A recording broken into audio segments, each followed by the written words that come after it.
Alô pessoal, muito boa noite. Aqui estamos para mais uma apresentação do Show Mais. Eu gostaria muito de contar com a interação de vocês aí de casa, que fizeram desse programa nos últimos 15 anos. Olha lá, uma década e meia não é brincadeira, não é? É um programa que fixa sempre, que objetiva o esclarecimento, que objetiva trazer até vocês fatos atuais, fatos antigos, enfim, as especialidades. Quem deve trazer para nós são os nossos convidados. Nós somos apenas um instrumento de divulgação. Portanto, eu gostaria de colocar à inteira disposição de vocês essas plataformas de comunicação, como o www.tvmaisabc.com.br. Você pode usar também o contato @, eu estou lendo tudo aqui que nem vocês, tvmaisabc.com.br. Prestem atenção que o mais é por extenso, MAIS, em todas as plataformas. Não use nunca o símbolo matemático assim do mais, porque não chega a nada não. E o Facebook, bastante fácil, que é facebook.com/tvmaisabc. Hoje é comemorado o Dia Internacional do Combate à Homofobia e é quando o Supremo Tribunal Federal deve voltar a julgar ações, já que já não voltou, que podem e pedem que a homofobia seja considerada crime, como o racismo e a intolerância religiosa. E para discutir esse assunto importantíssimo, nós convidamos para que viesse o especialista em direitos humanos, para o qual eu peço uma salva de palmas, o Dr. Mário Solimene. Muito obrigado, doutor, pela presença. Hoje é um dia importante. Como é que andam essas votações, esses protestos, esses posicionamentos dos senhores representantes da lei? Bom, para começo a gente devia ter um posicionamento em uma época muito anterior.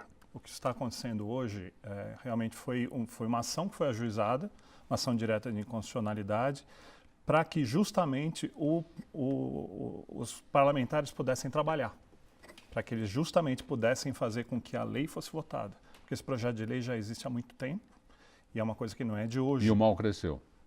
O mal tem crescido. Agora, o grupo LGBT tem conseguido muitas conquistas, né? Isso é um fato. E conquistas jurídicas, né, dentro do STF também, que foram muito importantes nos últimos anos e que, de certa forma, nos destaca em relação ao mundo também. Nós estamos um pouco mais avançados do que a maior parte do mundo, por incrível que pareça. Então, e essas conquistas, elas derivam da tentativa constante, né, dos cidadãos de tentar buscar os seus direitos. Pela perfeição do que foi redigido, cobrindo todos os ângulos e reações? Não, nem só. É porque nós temos eu costumo dizer que a sociedade, ela controla o direito. Ela está sempre um passo à frente do direito. Nós, no direito, somos o reflexo daquilo que a sociedade nos dá. Então não é, eu costumo dizer isso também, que não é o cachorro, o rabo que abana o cachorro. É o cachorro que abana o rabo. E nesse caso, a sociedade que faz o direito. Então, a sociedade está sempre um passo à frente. E a nossa sociedade tem avançado muito, e o direito tem que seguir. E os parlamentares, as leis, têm que seguir também. Então, isso é uma coisa que tem acontecido no Brasil, graças à luta de todos que estão engajados nisso, né? E nessa luta entre as reações populares e a legalização ou não, de todo esse protocolo, como é que anda? Hoje, o que nós estamos discutindo é a questão específica da homofobia. Tá? Dentro desse aspecto, nós temos uma lei que volta à década de 90, ao final da década de 90, que é a lei do racismo, em que fazer alguma coisa em relação ao membro de uma raça, por conta de uma raça, ou por conta da cor, tem uma consequência criminal. Essa mesma consequência criminal, no fim da década de 90, fez com que fosse abordada também a questão religiosa. Então, são passos que a sociedade está dando no mesmo sentido. E o direito contemplando. Agora, o caso da homofobia é uma coisa que já está há muito tempo para ser apreciado pelo Poder Legislativo, que não tem acontecido até o momento. Esse muito tempo seria quanto? Nossa, nós temos projetos de 2001 que estão engavetados, né? Então, realmente, a questão de se entrar com uma ação direta em inconstitucionalidade é pelo fato da inércia do legislativo, né? A sociedade tem um problema, esse problema tem que ser enfrentado. É preciso que haja uma lei para enfrentar esse problema. E esses projetos de lei, doutor, eles não vão se perdendo no tempo e no espaço, justamente porque a sociedade não para e nem olha para trás, ela vai andando, não é? Sim, ela vai andando. Ele vai se defasando, não vai? Na verdade, o que acontece é que os grupos que são contrários a que essa lei progrida, eles travam o processo legislativo. Esse é um fato. E não é só a questão de que se vamos mudar um determinado ponto porque a sociedade evoluiu. É a questão de se enfrentar um problema. E esse problema é a homofobia. Não se trata aqui de homofobia de se enfrentar, de ter um problema com uma pessoa específica, mas é em relação ao grupo. Eu dou o exemplo de um restaurante, por exemplo. Não vai entrar pessoas do grupo LGBT nesse restaurante. Ele está discriminando um grupo. Não é simplesmente uma pessoa, é um grupo. E esse grupo é um pequeno grupo da sociedade, como é um grupo religioso, é um grupo da sociedade, como uma determinada raça é um grupo da sociedade. Então, tudo que se quer por essa lei é fazer com que essas pessoas elas sejam incluídas também nesse mesmo tipo de racional, nesse mesmo tipo de desenvolvimento legal, né, para que se tenha proteção para a comunidade inteira, não só para uma pessoa, para outro grupo, né? São coisas dessa Ela forma. contempla mais detalhes, então, do que certas leis em países do exterior. Talvez absorvendo um pouco de cada vivência, né? No grupo LGBT nós temos conquistas que foram conquistas que no Brasil vieram antes do que em outras partes do mundo. Dou um exemplo, e de novo nós temos o mesmo tipo de problema, que é o legislativo não quis votar uma lei para que uniões civis, né, para que casamentos entre pessoas do mesmo sexo acontecessem. Eles não quiseram votar. Então foi feita uma ação direta de constitucionalidade da mesma forma e o Supremo decidiu que que esse grupo teria o direito de ser uma família como qualquer outra.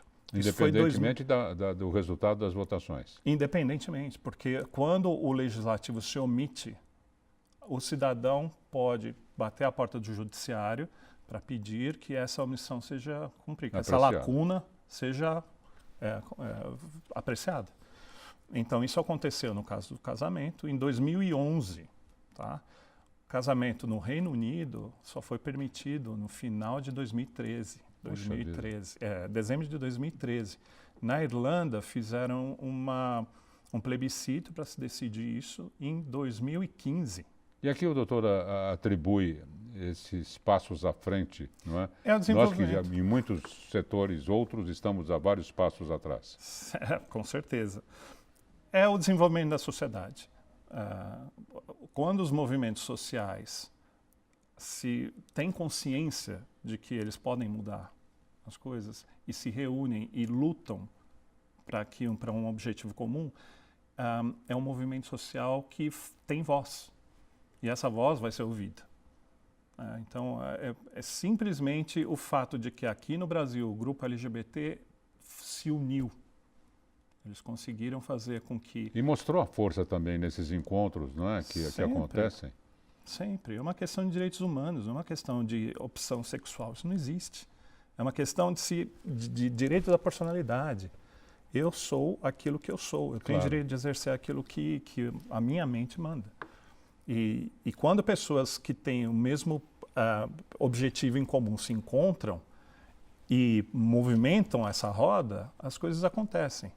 E o Brasil, ele tem apesar de tudo que acontece, é uma sociedade racionária, conservadora, mas há uma liberdade entre as pessoas que elas buscam aquilo que elas querem. E dado o número de adeptos enorme, não é, que chega até nos primeiros encontros a assustar a gente no bom sentido, falando, eu não sabia que tinha um movimento tão forte, tão poderoso, né? Uhum. Chegou até a mudar a opinião de muitos parlamentares, né? Muda, mas nós temos que enfrentar uma realidade, né? Os parlamentares estão lá por uma razão. A base deles é a que dita aquilo que eles vão votar. Então, se você tem uma base conservadora, eles não vão mudar de opinião, mas há espaço para mudança para os que estão mais para o centro. Então, eles podem ser convencidos nesse sentido. Mas a inércia do processo legislativo é a inércia do parlamentar, é a inércia do representante da sociedade para fazer uma lei. E se isso até hoje não aconteceu, como no caso da homofobia, ou até 2011 não aconteceu, como no caso do casamento LGBT, é porque os parlamentares não fizeram aquilo que eles deveriam ter feito e o judiciário teve que atuar para fazer com que essa lacuna fosse Quer dizer que está em suprida. atraso há alguns anos. Bastantes anos, muitos anos. São coisas que estão O que muda o paradas. caminhar da nossa sociedade, né? Muda. Mas é a coisa mais fácil, é sentar em cima de um processo parlamentar, é travar a pauta. É pedir vistas. Eles ficam lá e aí vamos julgar, vai para arquivo, volta. Então isso é uma omissão que é inadmissível. O parlamentar está lá ganhando para poder fazer o que ele faz. E obviamente que tem parlamentares e parlamentares, mas há grupos específicos que nós só sabemos quem são, que querem travar o processo legislativo e eles conseguem tranquilamente. Bom, nós vamos fazer um rápido intervalo, que depois eu quero fazer uma colocação que eu reputo importante, não é? Que é o progresso das comunicações. Não é? Nós estamos vivendo num outro mundo, com as redes sociais, não é? Então não dependemos só de um canal de televisão, nem de um jornal, nem de uma revista. Aliás, não dependemos de nada. Dependemos de um aparelhinho que todo mundo tem. Uhum. E se todo mundo não tem, faltam alguns dias para todo mundo ter. O que mudou esse panorama, essa visão, né? Porque a informação... Hoje em dia um trem descarrila, desculpa o exemplo, lá na Índia, em um segundo eu tenho na minha tela o trem descarrilando, porque todo mundo no trem filmou. Uhum. Quem estava do lado do trem filmou, as vítimas já deram seus depoimentos, os grupos de salvamento já sabem o que vão fazer. Isso em 1 minuto, lá na Índia. Imagina. Né? Antigamente vinha pelo teletipo, você entrava nas redações, aqueles papéis correndo, né, com aquelas notícias que careciam de confirmações. Sim, ainda. Muitas vezes. O Night Press, o Reuters, não é? Aí é diferente. Nós estamos num outro mundo em todos os sentidos. E nós vamos perguntar para o Dr. Mário Solimene, não é?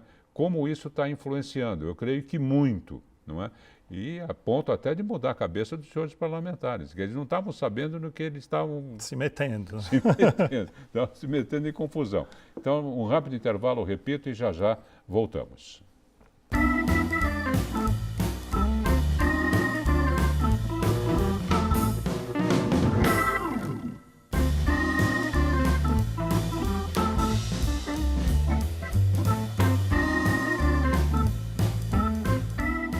Atenção! A TV Mais adverte. O programa Show Mais causa dependência cultural. Pronto, já estamos de volta, recebendo com muito prazer nesta noite o Dr. Mário Solimene, especialista em direitos humanos, no nosso programa número 2930. E a gente tinha feito uma colocação no final do primeiro bloco a respeito do avanço da tecnologia, no sentido das comunicações, está um espetáculo, não é? Não só nas pesquisas, hoje em dia você fica sabendo se o Nat King Cole foi casado com fulano, com ciclano, se a Natalie Cole nasceu com quantos quilos. Sabe absolutamente tudo. Não é coisa que até pouco tempo atrás não se tinha a mínima informação. Você precisava esperar alguém chegar dos Estados Unidos com um LP debaixo do braço para você ler a contracapa.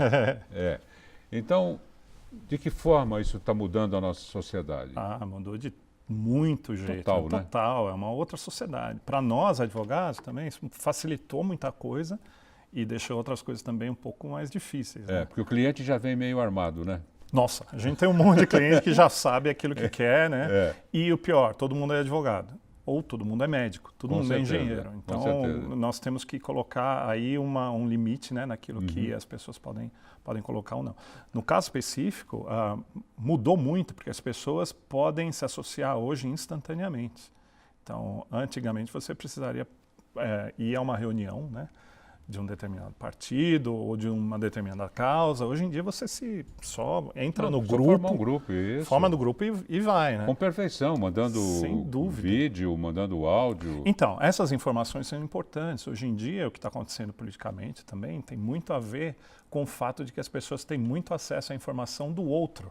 Por exemplo, aconteceu agora de alguém ser metralhado e receber 80 tiros lá, como a gente viu. Tinha alguém filmando. Isso aí vai para a materialização do flagrante. Sem dúvida. Não é? Tem muito disso como também. Se estivéssemos num centro espírita, ectoplasmaram o flagrante. Não é? Mas, eu acho impressionante, porque tudo quanto é crime está sob os efeitos de uma câmera.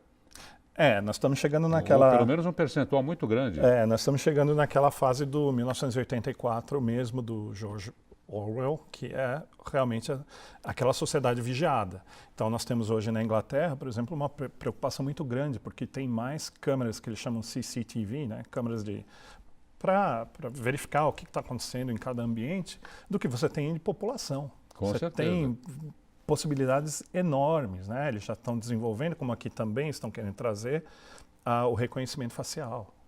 E essas câmeras aconteceu no Brasil aqui também há pouco tempo, acho que no estado do Nordeste, que eles flagraram uma pessoa que tinha mandado de prisão por homicídio vindo para um baile de carnaval, porque eles conseguiram reconhecer a pessoa pelo software, né, que está ligado na base da polícia. Então essas coisas, elas têm um impacto geral e no mundo que nós estamos vivendo, quem está fora disso hoje está perdendo muita coisa. Nós temos que estar conectados, né? Não tem jeito.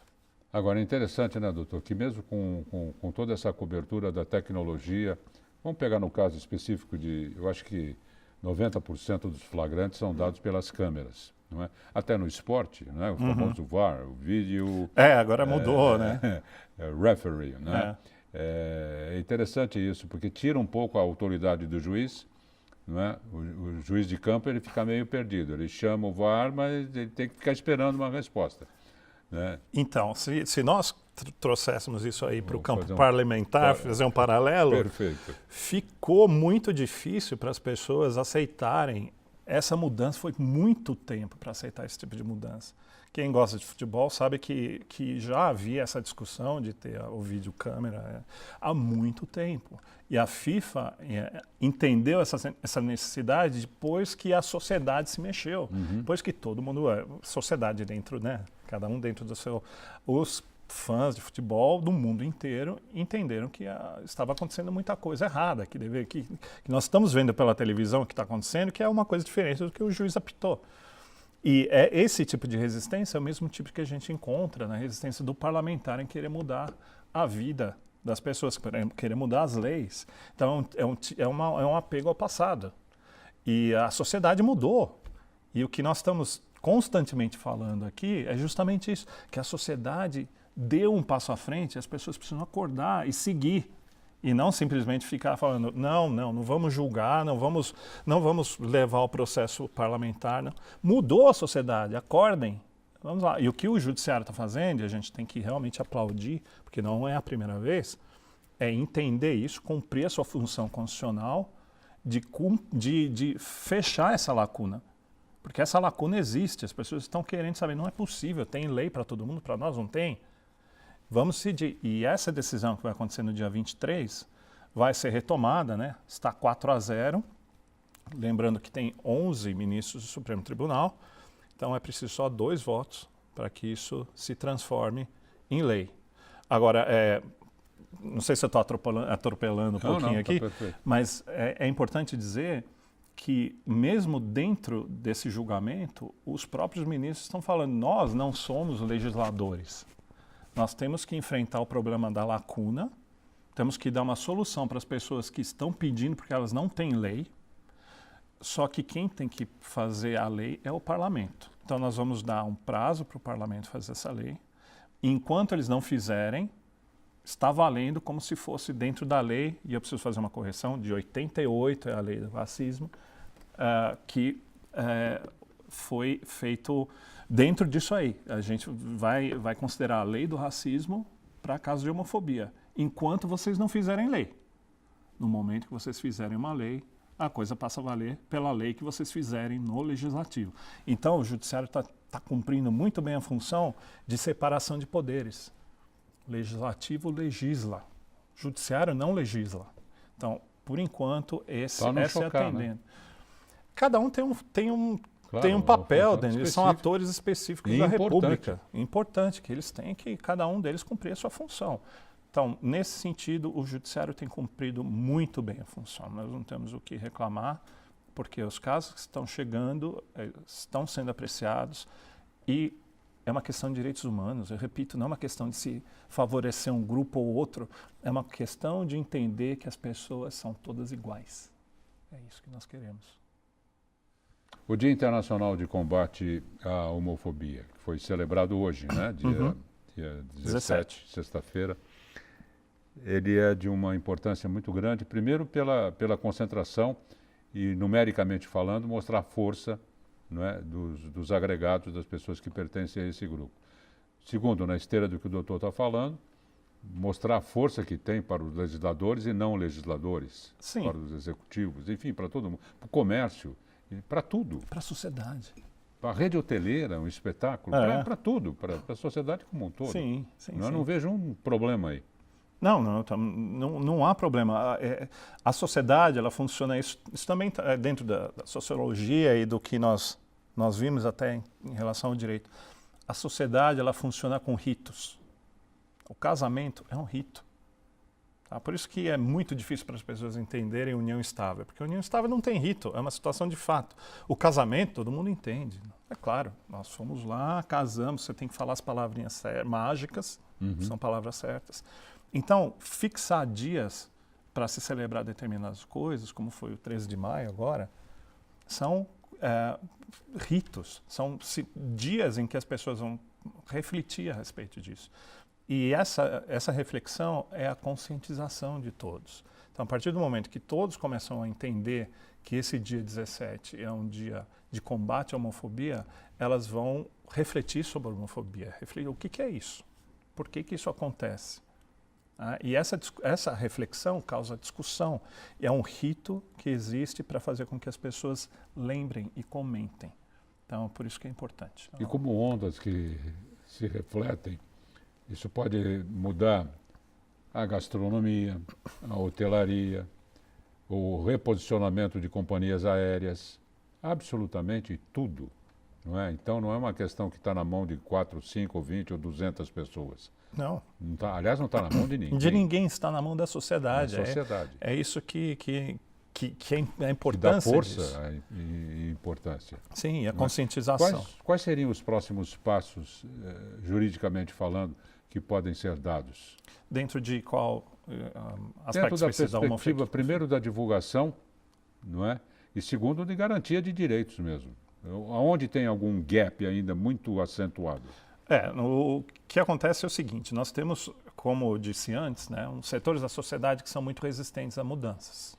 É uma coisa, como eu fiz o exemplo do futebol, não é uma coisa em relação específica à homofobia ou a determinada... É resistência à mudança. Então, os passos que têm sido dados durante as últimas décadas têm sido de conscientização, de consequência. Esse é o principal aspecto da homofobia.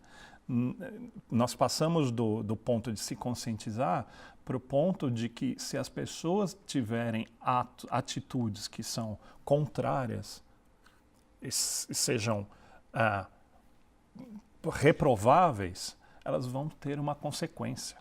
Então, esse é um segundo passo importantíssimo, porque até hoje o que aconteceu foi, nós estamos dando direitos sociais, nós estamos aumentando a consciência da população em relação ao diferente. Repito, não é o grupo LGBT, é o diferente. E essa diferença, como um todo. Se eu, falando de futebol, torço para um determinado time... Até para as crianças nas escolas primárias, a gente entrevistou uma psicopedagoga, mudou tudo. Claro. Porque as pessoas, elas entendem que isso está errado. Até hoje, como o senhor sabe, nós temos problemas, voltando ao futebol, porque isso é uma coisa... Houve o problema do goleiro Aranha, alguns anos atrás, em que o chamavam de nomes pejorativos, né? Os torcedores gremistas. De novo, a televisão estava lá para mostrar a mulher gritando. Eu lembro perfeitamente, ela falava, dava para fazer a leitura labial do que ela estava fazendo. Tranquilamente. Então, isso aí, de novo, é um flagrante. Né? E o que acontece dentro disso... E há males que vem para bem, porque com esse feito aí, catapultou-se o movimento. Claro, mas ontem nós continuamos indo para frente e para trás. Então, se dá 2 passos para frente e 1 para trás. Para mim, se o saldo é positivo, está valendo. Mas nós temos setores que não querem dar o passo para frente. E se eles não querem dar o passo para frente, hoje vai ter consequência a partir disso. Esse é o ponto importante dessa lei. O futuro Ele é um resultado de tudo que se fez no passado.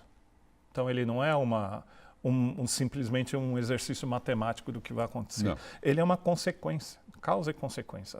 Os passos que têm sido dados hoje em dia pelos movimentos sociais têm são Doutor Mário, eu queria agradecer muito a presença do especialista em direitos humanos, doutor Mário Solimene. Suas despedidas, por gentileza. As minhas despedidas são sempre positivas. Eu tenho uma fé de que os momentos que nós estamos vivendo agora, eles vão causar um efeito para o futuro que vão ser sempre melhores. Então, a despeito de tudo que está acontecendo hoje, de reações conservadoras que nós temos, eu sou muito positivo em relação ao futuro. Tá ótimo, obrigado pela presença. Vamos homenagear em italiano no final, em homenagem ao direito romano? Vamos, non piangere mai davanti alla gente che non comprende il significato delle tue lacrime, pazza. Ciao.